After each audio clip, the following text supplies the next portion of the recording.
Je suis un père, je suis un fils. Et je crois que c'est une opportunité, une occasion unique pour partager la parole. J'espère de donner mes pensées, mes opinions. Je ne suis pas un enseignant, mais je vais essayer. Prions ensemble. Merci, Père. Tu es le Père des Pères.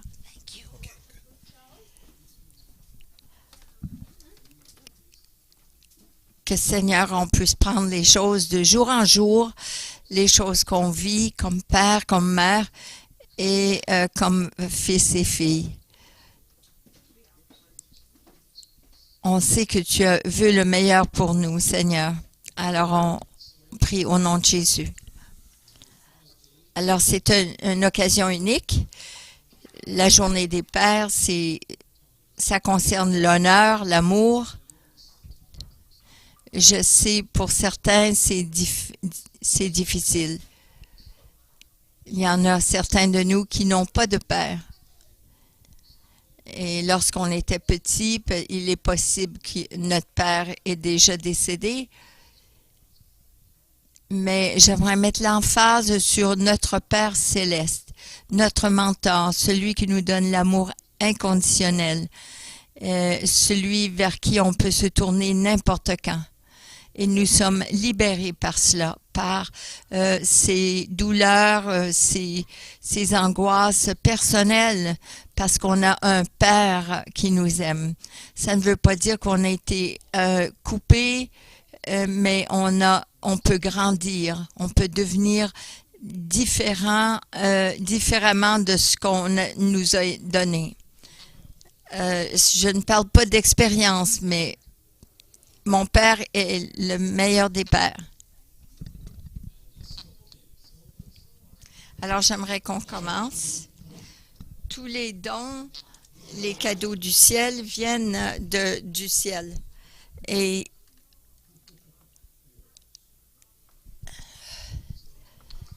alors, les trois parties, j'aimerais partager, c'est notre Père céleste, être un fils ou une fille. Et pour moi, parce que c'est la journée des pères, c'est d'être un père. Alors, j'aimerais donner une définition de Wikipédia. Vous savez, autrefois, il y avait des honneurs des soldats. Ils mangeaient, ils buvaient, ils allaient en guerre. Ça, c'est durant les années médiévales. Mais aujourd'hui, en Amérique du Nord, il y avait la fête des mères. Ça a commencé ça en 1908. Et ça a été déclaré comme une journée officielle en 1914.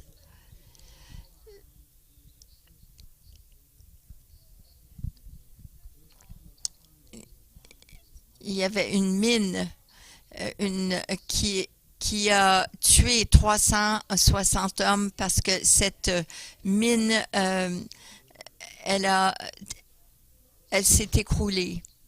Alors les mères ont commencé à dire, il faudrait honorer les pères, ceux qui ont donné leur vie. Alors elle a essayé de pousser cela. En 1900,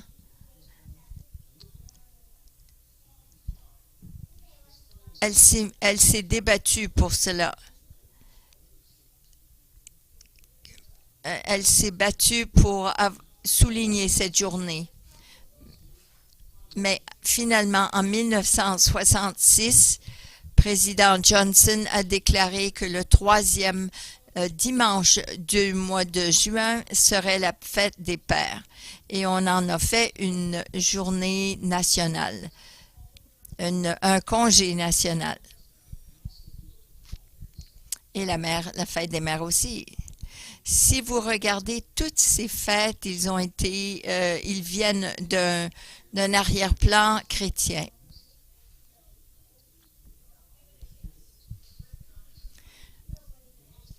On regarde toutes les fêtes, mais la fête des mères et la fête des pères, c'est vraiment pour souligner et honorer nos pères et nos mères.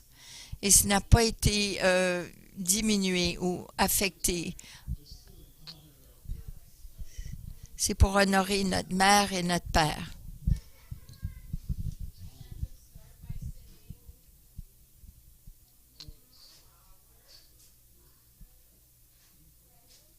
Alors parlons de ce qui est important. Notre Père céleste.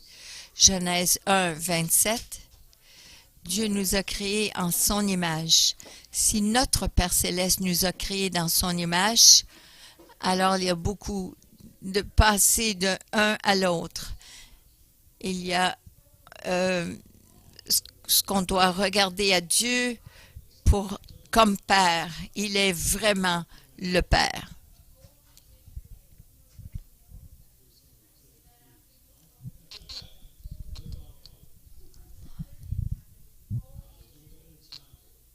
Il n'y a pas d'autre exemple, de meilleur exemple que de l'amour, la compassion, la compassion, la patience, lent à la colère.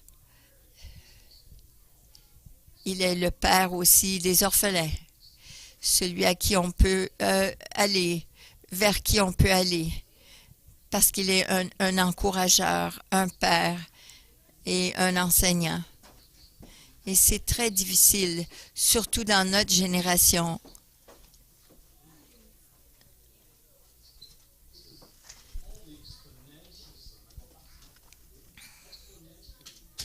Et ça va vous savez, dans notre génération, ça va de plus en plus pire.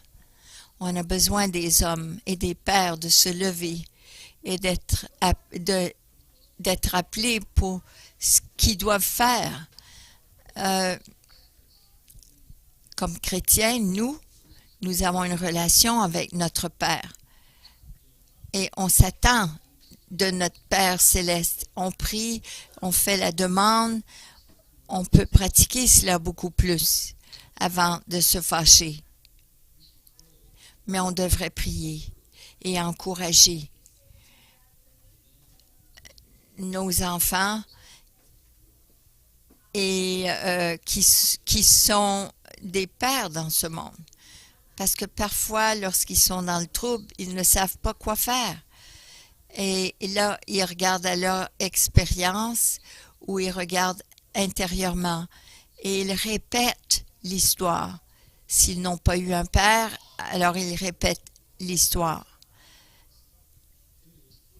La meilleure image d'un père et d'un fils, c'est vraiment l'histoire de l'enfant prodigue.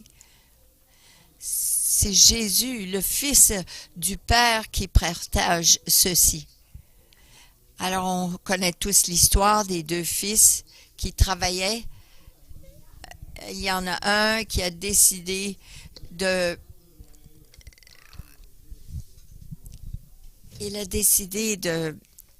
faire la belle vie, prendre son argent et partir. Et finalement, il a gaspillé tout son argent et sa vie dans la débauche. Et puis là, il décide de revenir. Parfois, l'orgueil ou la honte nous touche. Mais c'est quoi la meilleure chose à faire?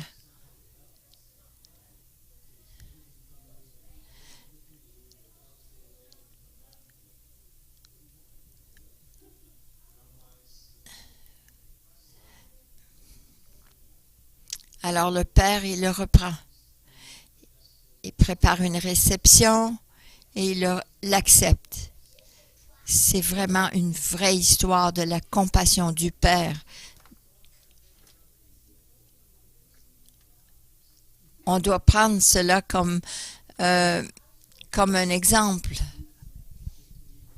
Dans Luc chapitre 15, à partir du verset 11, ça nous dit que notre Père est notre Père.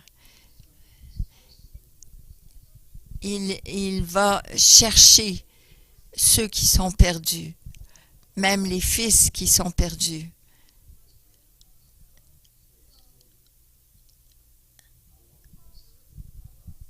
Je veux le meilleur pour ma famille et je veux le meilleur pour les générations à venir. Alors je vous parle comme un homme, comme un fils, parce qu'on a tout un père terrestre. Mais à ce point-ci, j'aimerais vous partager ce que c'est d'être un fils.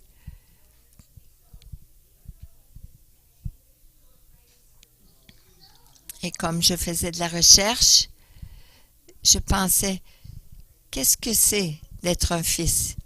Et voilà, dans ma recherche,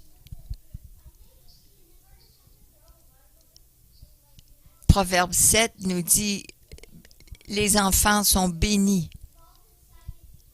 Je suis qui je suis parce que j'ai été élevé par une mère et un père chrétien.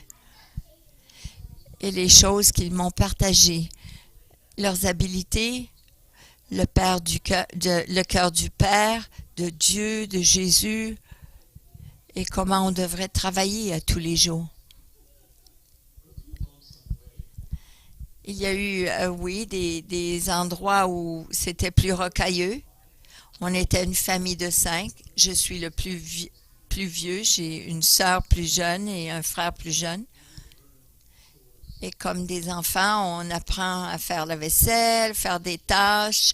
On apprend à partager avec nos frères et sœurs. Et vous apprenez aussi à déchirer, à arracher la tête d'une poupée Barbie.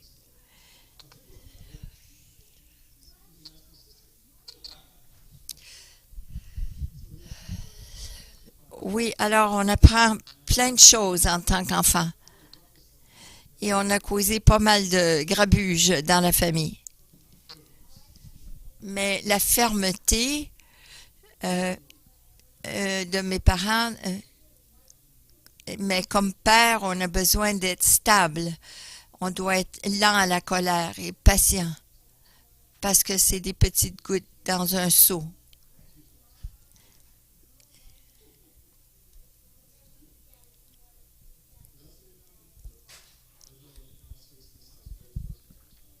J'ai été très favorisée dans mon enfance. Mes amis venaient à la maison, ils étaient surpris. Ils aimaient ça d'être chez nous. Ils aimaient ça partager avec notre famille. Parce que mon père était un père pour eux. Et parmi eux, il y en a eu qui ont perdu leur père, mais ils aimaient rester chez nous parce que mon père était comme un père pour eux.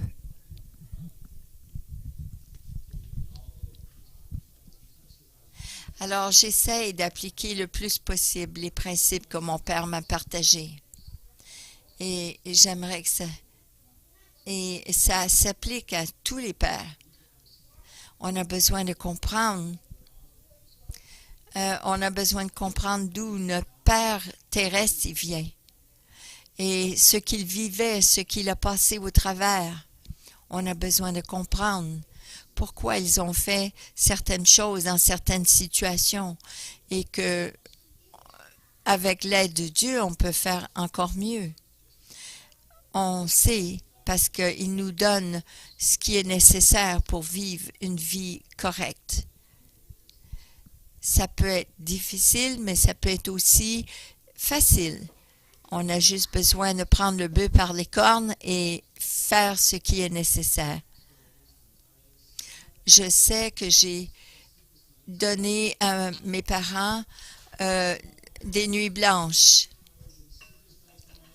Et maintenant, je vis la même chose. Et où je vais vivre la même chose. Alors, j'aimerais vous jouer un chant.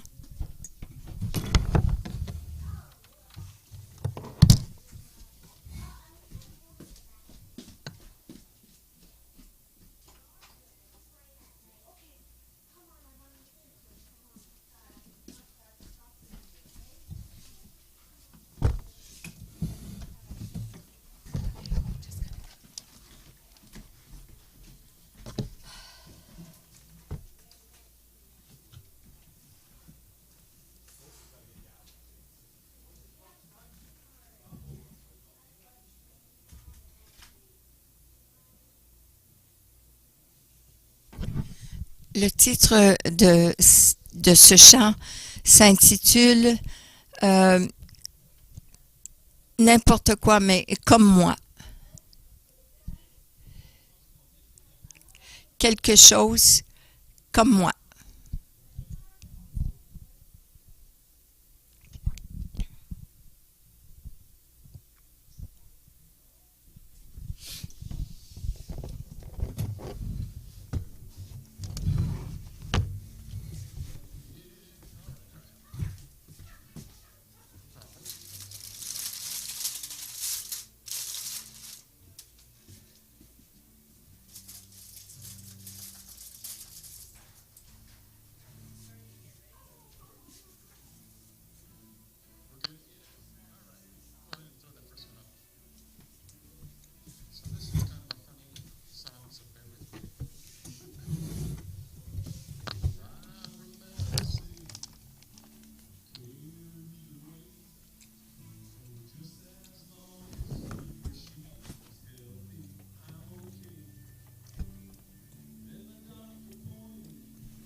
Alors, j'ai cru que ça serait approprié.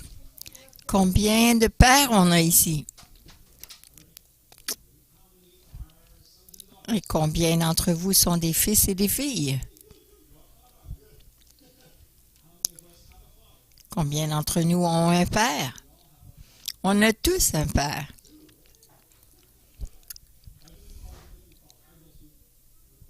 Amen. Un père terrestre et un père céleste. On en a deux.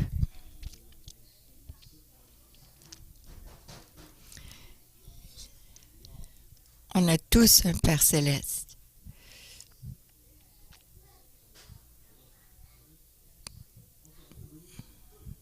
Alors, le troisième point que je voulais énumérer,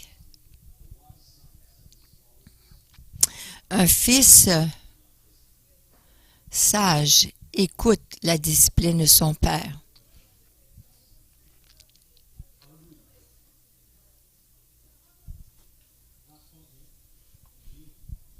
Alors, le dernier point, c'est d'être un père.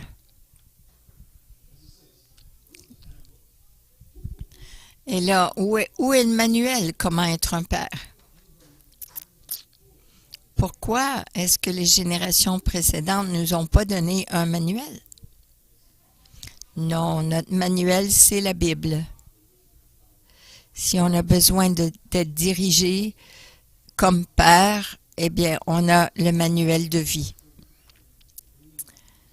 Et la parole nous dit, n'élevez pas les enfants dans la colère. Ne provoquez pas vos enfants à la colère, mais élevez-les dans la discipline et l'instruction du Seigneur. Éphésiens 6, 4.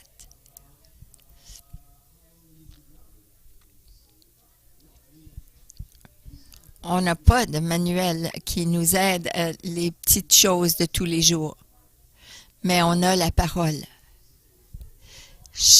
Chaque situation, arrêtez-vous, priez.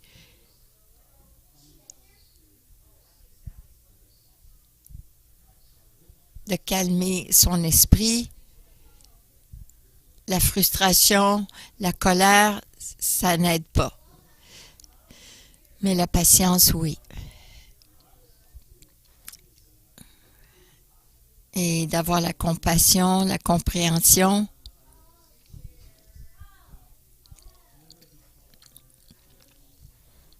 Mais mon père n'est jamais venu en colère. Il était ferme, mais il n'était pas en colère.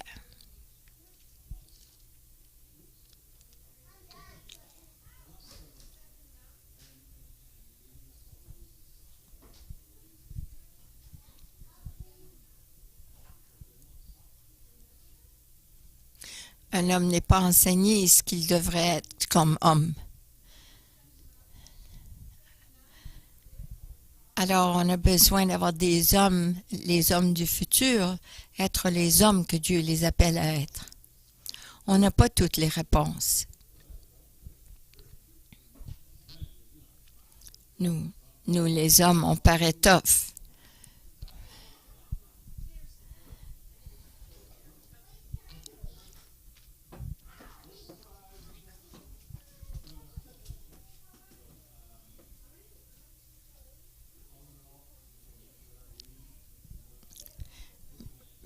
Mais partout et en tout, en lisant la parole, avoir l'amour comme base et la compassion. Si on a l'amour du Père et même si on a eu un mauvais Père terrestre, mais si on a été touché par l'amour du Père céleste, eh bien, on a ce qu'il faut. Le Père, ça nous dit dans la parole, ça dit qu'un homme qui a un fils sage, il se réjouit.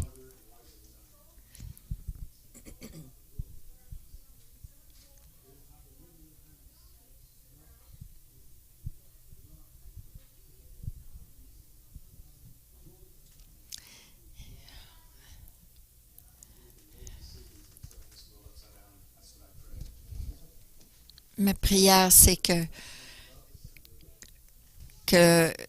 comme Père, on ait l'amour au centre de nos vies et qu'on ait les fruits de l'Esprit pour être des bons pères.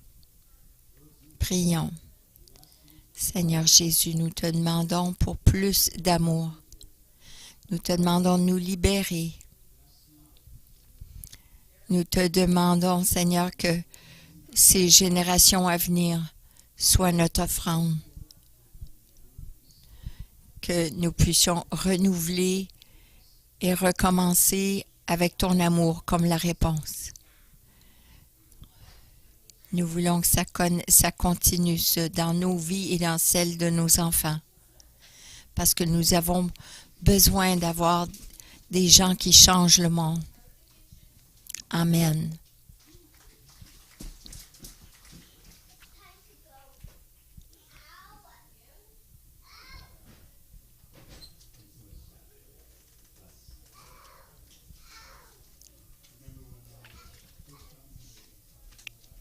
Je me rappelle lorsque je me suis mariée, j'ai dit, quand moi je vais avoir des enfants, je me suis dit, ça ne sera pas comme ma famille. Je vais faire les choses correctes. Je suis un chrétien.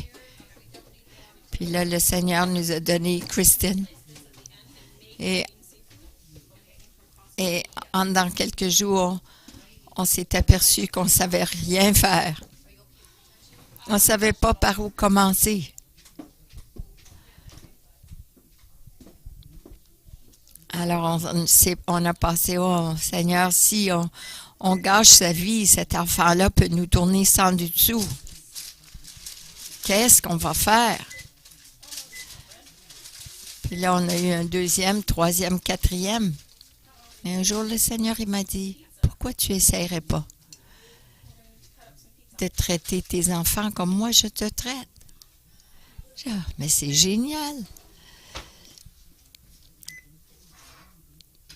Parce que Dieu est amour. Il ne critique pas, il ne nous embarrasse pas. Il ne nous fait pas du mal avec ses paroles. Il a beaucoup de grâce et de sagesse. Alors j'ai dit oui, je vais essayer cela.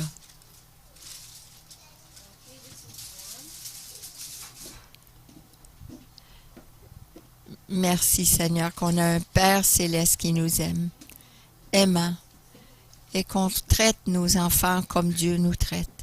C'est la meilleure méthode.